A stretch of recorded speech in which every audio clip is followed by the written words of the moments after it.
Gεια σας παιδιά, olá καλά. Pessoal, neste sábado eu havia perguntado para vocês se vocês sabem o que é isso, a que se refere. E a maioria esmagadora disse que não entende o que é isso, o que estão fazendo. Isso aí acontece lá em Jerusalém, mais especificamente na Basílica do Santo Sepulcro. É um local que virou um santuário cristão, né? A partir do pedido da mãe de Constantino, a Helena, que é considerada uma santa para a ortodoxia. Foi quem no século IV permitiu que o cristianismo se tornasse uma religião lícita. A partir de Constantino, encerraram-se as perseguições oficiais aos cristãos por parte do Império Romano. E esse local é chamado de Santo Sepulcro pelo fato de que acredita-se que deva ter sido ali que Jesus havia sido sepultado. Outra coisa interessante é que esse local passou por incêndios, inclusive por ordem de destruição, como aconteceu, por exemplo, em 1009 com o califa muçulmano Al-Hakam Bi'amar Allah, que ordenou a destruição de todas as igrejas em Jerusalém. E isso foi um dos motivos alegados para se fazerem as cruzadas por parte da Igreja Católica. Além de tudo isso que nós já falamos, tem também um lado místico nesse local pelo fato de que são atestados milagres. Os cristãos ortodoxos, não confunda com os judeus ortodoxos, né? Para os que não são muito afeitos à religião, acreditam que todo ano, sem exceção, durante a Páscoa, misteriosamente acende-se um fogo no altar dessa igreja. E esse fogo é chamado de fogo santo ou fogo sagrado, que em grego é Agios. E a partir desse mesmo fogo, distribui-se para todos os fiéis. E inclusive isso é distribuído por todas as igrejas ortodoxas pelo mundo. O governo grego, por exemplo, todos os anos patrocina um avião especial para buscar em Jerusalém, na igreja do Santo Sepulcro, o fogo sagrado para distribuir por toda a Grécia.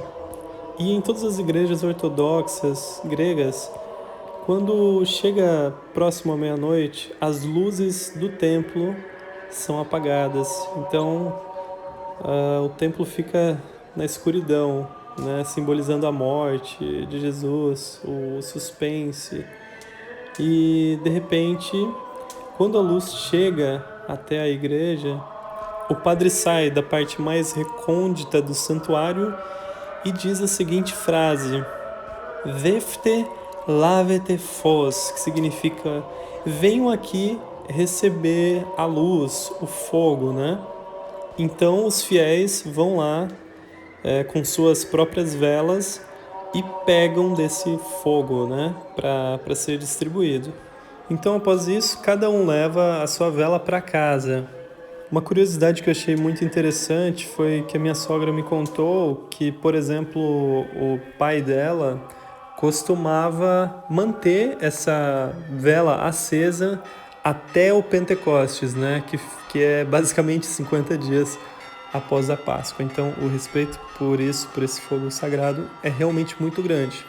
Mas antes de irem para suas casas com as velas, eles se reúnem em frente ao templo e começam a cantar o hino da ressurreição, que para mim é o hino mais lindo que eu conheço. O hino diz Christos Anesti, que significa Cristo ressuscitou. E traduzindo o hino para vocês terem uma noção, diz o seguinte: Cristo ressuscitou dentre os mortos, pisando na morte com a sua própria morte. Essas imagens aqui que eu estou mostrando e mostrei antes são imagens da Páscoa que eu estive agora aqui na Grécia. Foi a minha primeira Páscoa aqui na Grécia, foi uma experiência muito interessante, mas infelizmente durante a liturgia, especialmente durante a parte do hino, eu não consegui ouvir praticamente nada, né?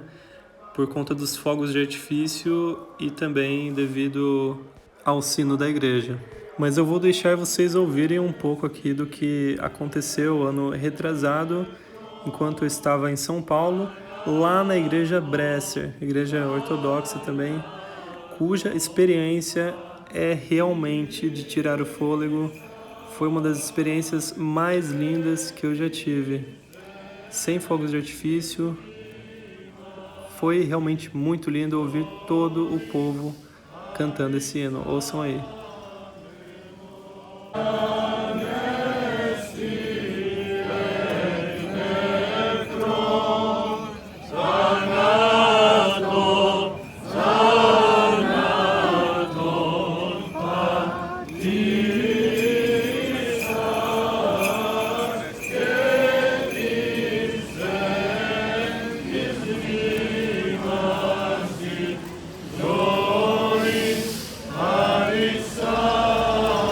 E agora um pouco dos momentos anteriores, na parte em que o padre fala Vefte lavete fos.